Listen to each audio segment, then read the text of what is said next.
नमस्कार, जय हिंद, वंदे मातरम। दोस्तों, मैं नवदीप सिंह तक्षला बुंदेलखंड में आपका स्वागत करता हूं। आज हम विशेषण टॉपिक के बारे में डिस्कस करेंगे, वो भी डिटेल में पूरे टॉपिक को पढ़ेंगे एक एक करके लाइन से। और पिछली वीडियो में हम हिंदी वर्णमाला, कारक भी पढ़ चुके हैं और वाच्य भी कंप्लीट कर चुके हैं, सर्वनाम भी कंप्लीट कर चुके हैं। आज हम विशेषण के बारे में डिटेल में बात करेंगे। तो जिसने भी पिछले वीडियो ना देखे हों वो चैनल पर जाके पिछली वीडियो को पहले देख ले, फिर उसके बाद ये विशेषण का वीडियो देखिए, जिससे आपको लाइन से समझ में आएंगे। और जो भी लोग चैनल पर पहली बार आते हैं वो लोग चैनल को सब्सक्राइब जरूर कर दें और बेल आइकन को भी प्रेस कर दें। और इस वीडियो को अगर देखते हैं आप तो शुरू से लास्ट तक देखें, जिससे आपको अच्छे से समझ में आएगा। तो चलिए शुरू करते हैं विशेषण। सबसे पहले हम बात करते हैं विशेषण शब्द बनता कैसे है। तो विशेषण शब्द 3 शब्दों से मिलकर बना है, एक वी प्लस शेष प्लस अन। तो इसमें जो वी है ये इसमें उपसर्ग जुड़ा है, इसमें प्रत्यय जुड़ा है अन प्रत्यय, ठीक है। और जो शेष शब्द है यह है इसका मूल शब्द, ठीक है। तो विशेषण होता क्या है, जो संज्ञा और सर्वनाम की विशेषता बताते हैं शब्द, जो वो विशेषण कहलाते हैं। जैसे कि इसमें है राम के जूते अच्छे हैं। तो एक तो इसमें राम भी संज्ञा है और इसमें जूते भी संज्ञा है। तो मैंने दोनों टॉपिक आपको पढ़ा चुके हैं संज्ञा के। तो देखो, राम हो जाएगा आपका व्यक्तिवाचक संज्ञा और जूते हो जाएगा आपका जातिवाचक संज्ञा। तो ठीक है, तो इसमें अच्छे हैं, जूते कैसे हैं, अच्छे। तो किसकी विशेषता बताई जा रही है, जूते की। तो ये विशेषण शब्द क्या हो जाएगा, अच्छा, ठीक है। और आपका जो के है, के हो जाएगा आपका कारक। जैसे एक और है, यह सड़क काफ़ी लंबी है। तो यह सड़क की विशेषता कैसी बताई जा रही है कि यह सड़क कैसी है, लंबी है। और जो लंबी है विशेषण हो गया ये।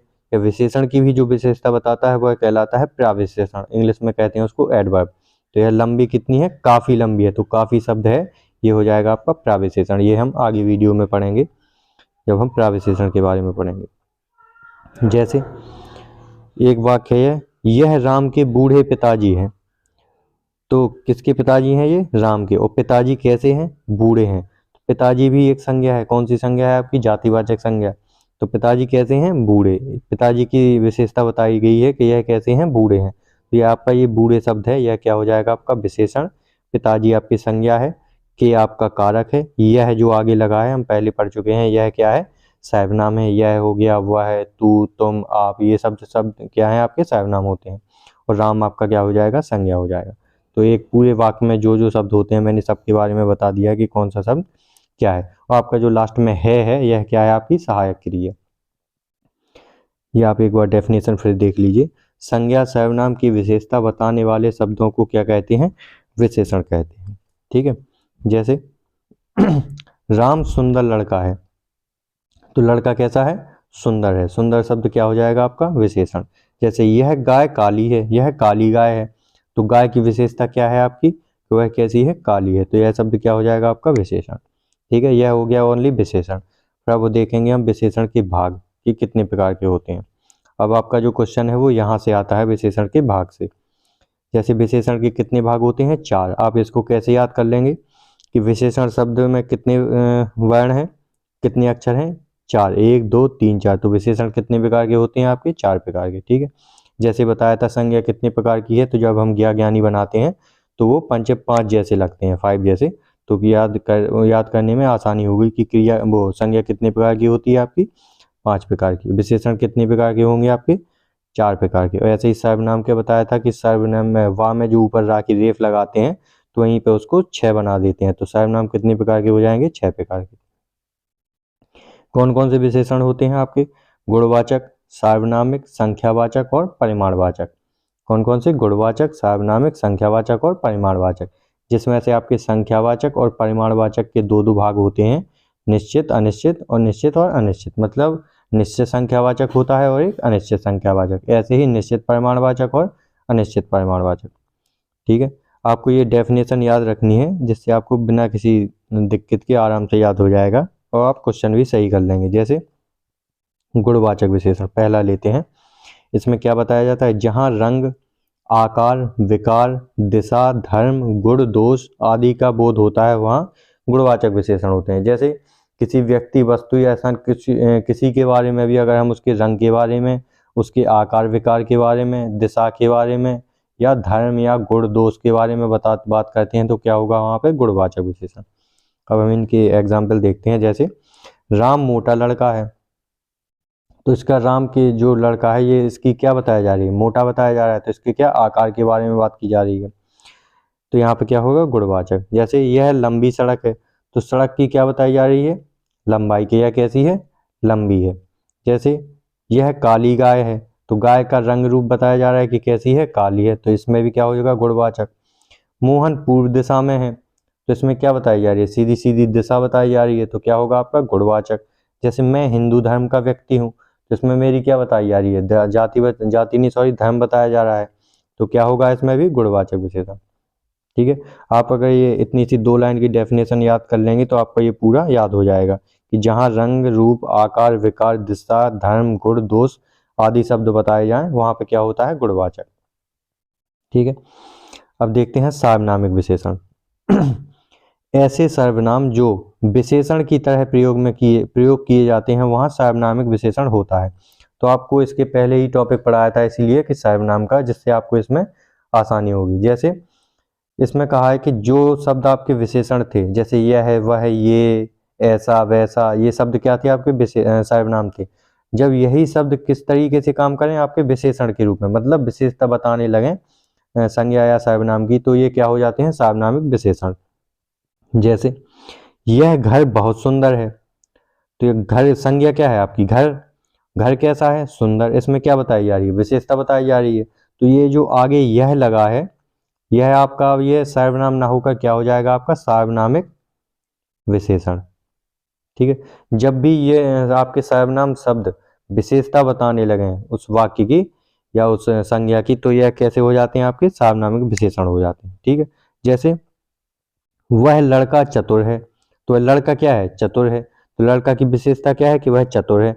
तो यह जो आगे लगा है वह लड़का, वह शब्द आपका यहाँ पे अब सर्वनाम ना होकर क्या हो जाएगा आपका सार्वनामिक विशेषण। ठीक है, अब वह एग्जामिनर पे डिपेंड है कि वह पूछ क्या रहा है। अगर वह यही वाक्य देखे कि वह लड़का चतुर है, इसमें वह के नीचे आपको डैश लगा के पूछे कि इसमें यह शब्द क्या है, संज्ञा है, सर्वनाम है, और विशेषण ऑप्शन में ही ना दे, तो यहाँ पे क्या हो जाएगा आपका वह सर्वनाम भी हो जाएगा। ठीक है, ये आपको यह देखना है कि वह एग्जामिनर पूछ क्या रहा है। ठीक है, जैसे यहाँ पे आप देख लीजिए सिंपल में सर्वनामिक विशेषण कैसे आपको पता चलेगा। अगर सर्वनामिक विशेषण होगा उसके बाद क्या होगी आपकी संज्ञा जरूर आएगी। जैसे कि नीचे लिखा है यहाँ पे, सर्वनाम क्या होते हैं, यह वह ये वे ऐसा, उनके बाद अगर डायरेक्ट बाद संज्ञा आ जाती है तो वहाँ पे क्या होते हैं सार्वनामिक विशेषण।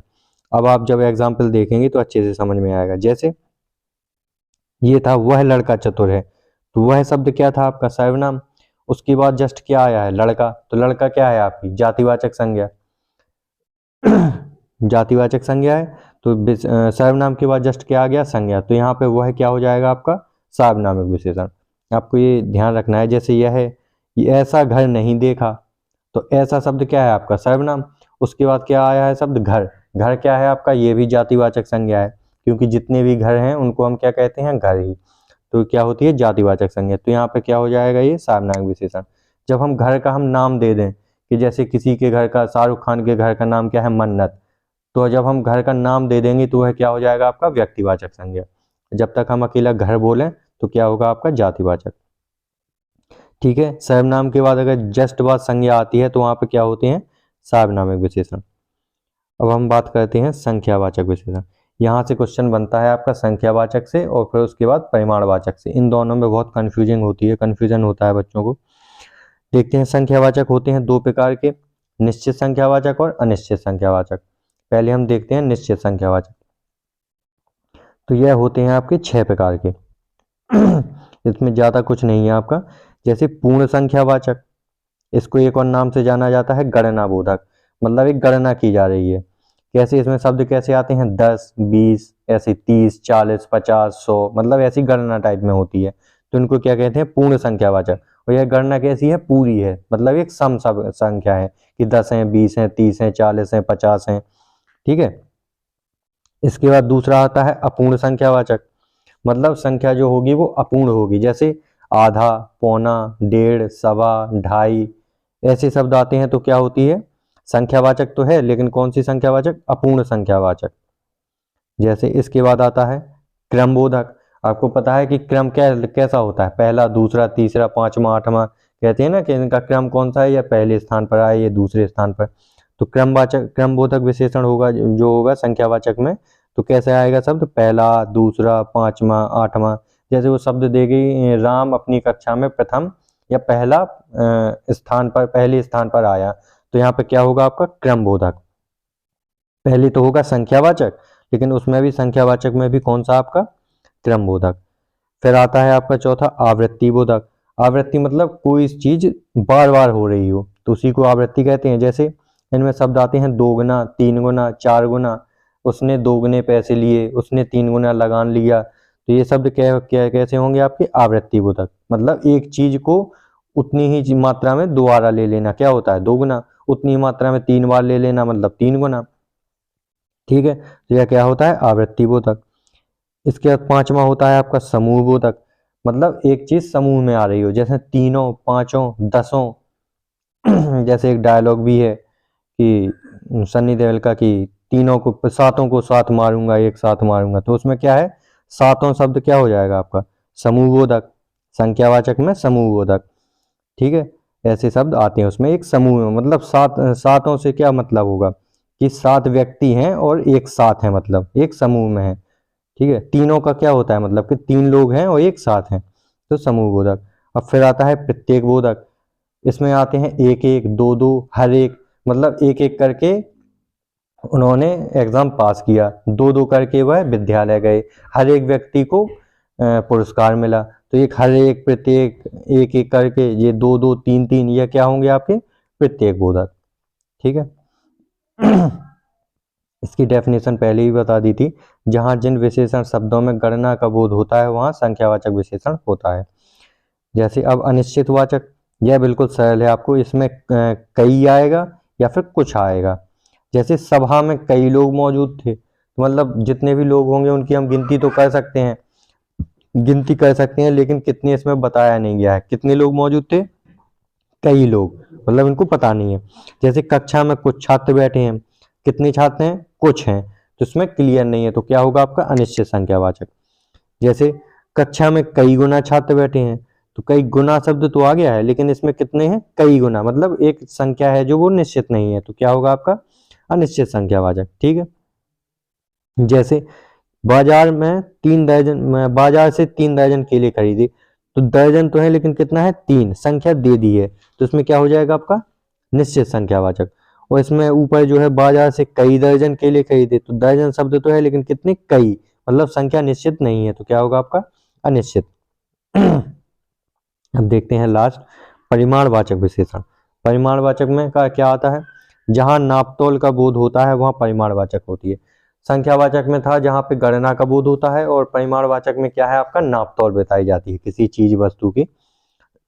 इसमें भी 2 होते हैं, निश्चित परिमाणवाचक और अनिश्चित परिमाणवाचक। जैसे राम ने बाजार से 3 मीटर कपड़ा खरीदा, तो 3 शब्द देख के आपको संख्यावाचक नहीं लगाना है, क्योंकि उसके आगे भी देखना है 3 मीटर। मीटर क्या है? एक नापतोल की इकाई है, और कपड़ा को क्या किया जाता है? नापा जाता है। तो कितना कपड़ा खरीदा? 3 मीटर, तो इसमें क्या होगा? परिमाणवाचक। जैसे श्याम के पास 4 बीघा जमीन है, तो 4 शब्द तो संख्या है, लेकिन उसके आगे भी देखना है कि कितनी है? 4 बीघा, मतलब एक नापतोल की इकाई है। बीघा हो गया, एकड़ हो गया, किलो हो गया।